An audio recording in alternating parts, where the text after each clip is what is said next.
বিসমিল্লাহির রহমানির রহিম। এগুলো অতীতের লোকেরা করে গেছে। কারা এগুলো আবিষ্কার করেছিল, হরতালের এই নিয়মটি কারা দিয়েছিল জানি না। তবে এই হরতালের মধ্যে অনেক জুলুম, অনেক অত্যাচার নিরপরাধ মানুষদের উপরে হয়। অপরাধ করে একজনে, শাস্তি পায় আরেকজনে। অথচ আল্লাহর কোরআনে আল্লাহ বলেছেন, ওয়ালা তাজিরু ওয়াজিরাতুন ওয়িজরা উখরা, কোন একজন অপরাধী আরেক অপরাধীর অপরাধের বোঝা বহন করবে না। আরেকজনের কৃত অপরাধের শাস্তি একজন নিরপরাধী ব্যক্তি কখনো বহন করবে না।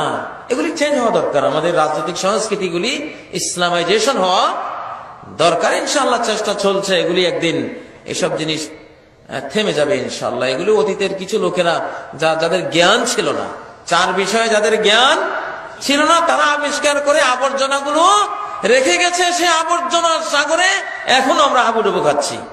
এই আবর্জনা থেকে মুক্ত হতে হবে। রাস্তাতে কোনো জিনিস ফেলে রাখা যাবে না। যা গত জুমার বিবরণে বলছিলাম যে রাস্তায় আল্লাহ রাসূল বসতে নিষেধ করলেন কেন? ভ্যানের যাতায়াত অসুবিধা হবে, গাড়ির চলাচল অসুবিধা হবে আপনি রাস্তায় বসে থাকলে। তখন সাহাবীগণ বললেন রাস্তা ছাড়া বসার কোনো জায়গাই নেই। তখন আল্লাহ রাসূল বলেন তাহলে রাস্তার হক দিতে হবে, যা আমরা অবগত হয়েছি। সম্মানিত মসজিদের মুসল্লি, এই কথা থেকে আমরা একাধিক দিন বলেছি রাস্তাঘাট বন্ধ করা হরতাল হারাম, রাস্তাঘাট বন্ধ করা হরতাল হারাম, রাস্তাঘাট বন্ধ করা হরতাল একেবারেই হারাম। মানুষের চলাচল যেটাতে অসুবিধা হবে সেটা হারাম। অবুঝ মানুষেরা আজকে এইভাবে পদক্ষেপে নেমেছে যারা শরীয়ত সম্পর্কে বহু দূরে।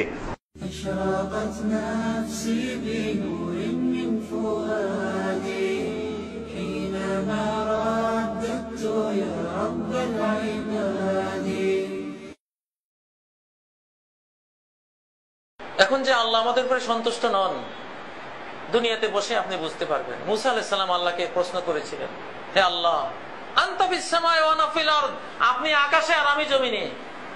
ফামা আলামাতু গাদাবিকা মিন রিদা, আপনি কি আকাশে আমার উপরে রেগে আছেন না সন্তুষ্ট হয়ে আছেন?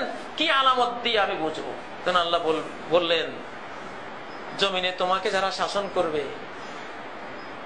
আমি যদি তোমার উপর সন্তুষ্ট থাকি তো শাসকদেরকে তোমার প্রতি দয়ালু করে দেব, ভালো করে দেব, ওদেরকেও সৎ মানুষ বানিয়ে দেব। ওরা শুধু তোমাদের কল্যাণ হবে কোন পথে, সেই পথেই তারা যাবে, সেই জিনিসই তোমাদেরকে দেবে।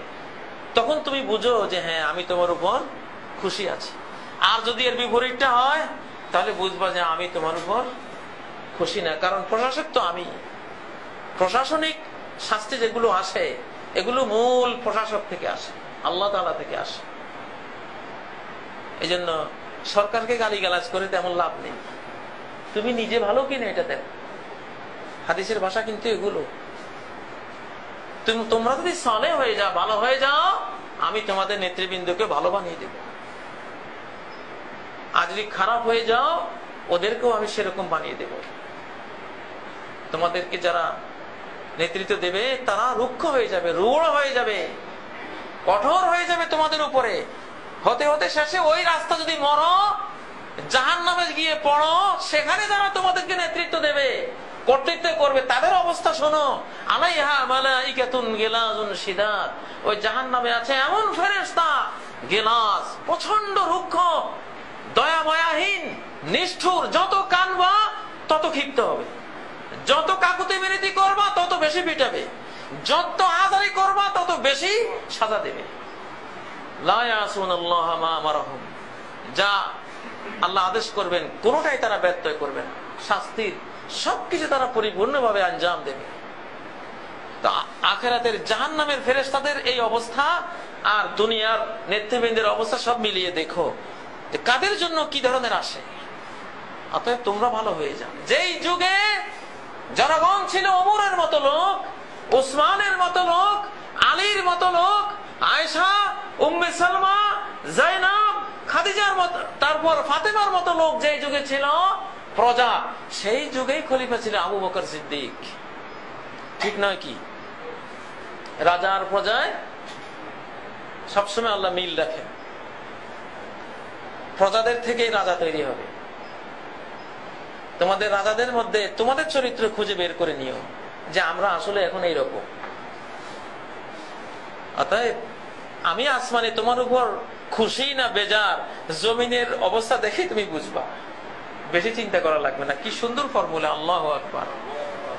অতএব বাংলাদেশে এখন বা পৃথিবীর অন্যান্য রাষ্ট্রে, দেশে দেশে জনগণ একটু চিন্তা করলে তারা বুঝবে, অবস্থার সাথে মিলিয়ে তারা বুঝবে যে আসলে আমাদের নিজেদেরই চেঞ্জ হওয়া উচিত কিনা, নিজেদেরই ভালো পথে যাওয়া উচিত কিনা। শাসকের চোখ নাই, শাসক যে প্রতি বছর যায় হজ করতে, উমরা করতে, দেখতে পায় না। কিসের হজ, কিসের উমরা, কাকে দেখাতে চাচ্ছেন আপনি এগুলি? धर्म की राजशाही चांपाईनबाबगंज हवाई लड्डू, दोनों हाथ में लड्डू है, जो चाहे उसको खा ले, जो चाहे उसको छोड़ दे। ইচ্ছা মতো আপনি হজ করবে না আর উমরা করবে না আর আল্লাহ কবুল করে নেবেন, কারো চোখে পড়ে না। আল্লাহ রাসূলকে এইভাবে বলা হচ্ছে আর আপনি চুপ করে বসে আছেন কেন? কেন থাকবেন? তোমাদের আমাদের কর্মসূচি কি শুনুন। এইভাবে মিছিল বের করা, যেখানে গুলি হবে, যেখানে লাঠি চার্জ হবে, এটা শরীয়ত অনুমোদন করে না। অন্যায় ঠেকানোর দুইটা পথ, একটা হলো বক্তব্যের বৈঠক। সারা বাংলাদেশের জেলায় জেলায় আলেম ওলামাদের পক্ষ থেকে, সচেতন শিক্ষিত মানুষের পক্ষ থেকে এর তীব্র নিন্দায় বৈঠক করতে হবে এবং মিডিয়ায় দিতে হবে, পত্রিকায় এবং চ্যানেলে, সারা পৃথিবীতে চ্যানেলে কথা জানাতে হবে এবং প্রত্যেকটা পত্রিকায় আপনার কলমে এটা আসবে। এটা হচ্ছে শরীয়ত প্রমাণ। রাসূল সাল্লাল্লাহু আলাইহি সাল্লাম প্রেসিডেন্ট হেরাক্লিয়াসের কাছে পত্র দিলেন, তাকে দাওয়াত দিচ্ছেন পত্র দেওয়ার। হেরাক্লিয়াস রাসূলের পত্র গ্রহণ করেনি। রাসূল সাল্লাল্লাহু আলাইহি সাল্লাম পত্র দিয়েছিলেন পারভেজ কায়সার, খসরু পারভেজ, ইরানের প্রেসিডেন্টকে। ইরানের প্রেসিডেন্ট পত্রটা পাওয়ার সাথে সাথে মোহাম্মদের সাহস কত গো, এই কথা বলে পত্রকে একবারে ছিঁড়ে টুকরা টুকরা করেছিলেন। পত্রের 5 পয়সা দাম দেয়নি। তো এই পদ্ধতি আপনাকে অবলম্বন করতে হবে। চিরদিনই অন্যায় থাকবে, একই অন্যায়, এরপরে আরো অন্যায় বেশি হবে। যত দিন যাবে তত মানুষ আগাছায় পরিণত হবে। যারা নেতৃত্ব দিবে তারা হবে ইতর শ্রেণীর মানুষ, তারা হবে আগাছা। ওরাই তো বিলের ধারে গামছা পরে খালি পায়ে ছাগল চড়ায়, তো তারাই তো নেতা। আল্লাহ রাসূল বলছেন ও হচ্ছে একেবারে ইতর শ্রেণীর, নিম্ন শ্রেণীর মানুষ। ও হচ্ছে গাইবান্ধা, রংপুর, গোবিন্দগঞ্জের ভাষায় বেন্যার বাচ্চা। ও হচ্ছে রাজশাহী, চাঁপাইনবাবগঞ্জের ভাষায় ছোট লোকের বাচ্চা। আপনি কল্যাণের আশা করছেন কি করে? আপনি আশ্চর্য। আল্লাহর রাসূল বলছেন এই কথা, নেতৃত্ব দিবে আগাছা। আল্লাহর রাসূল বলছেন নেতৃত্ব দিবে ইতর শ্রেণীর মানুষ। আল্লাহর রাসূল বলছেন যে নেতৃত্ব দিবে কয়েকদিন আগে বিলের ধারে পুকুর পাড়ে গামছা পরে খালি পায়ে ছাগল চড়াতো, ওই হবে নেতা। আপনি তার চাইতে পারেন নবীর কল্যাণ, ধর্মের কল্যাণ। সে উল্টা পথে চলবে, এই কথাই ঠিক। ও যখন উল্টা পথে চলবে তখন আপনি তার পথে পা দিবেন, এই কথা ঠিক নয়। প্রমাণ দিতে হবে। আমি তার পক্ষের মানুষ নয়, আপনাকে কথা বলে রাখলাম। গণতন্ত্রই সবচেয়ে খারাপ। গণতন্ত্রের পরিণতি এটা। গণতন্ত্রের একটা প্রহসন, তাছাড়া কিছু নয়। পৃথিবীতে সবচেয়ে ন্যাক্কারজনক, নোংরা, জঘন্য, বর্বর কাজ হচ্ছে গণতন্ত্র। এর চেয়ে খারাপ কোন কাজ পৃথিবীতে বর্তমানে নেই।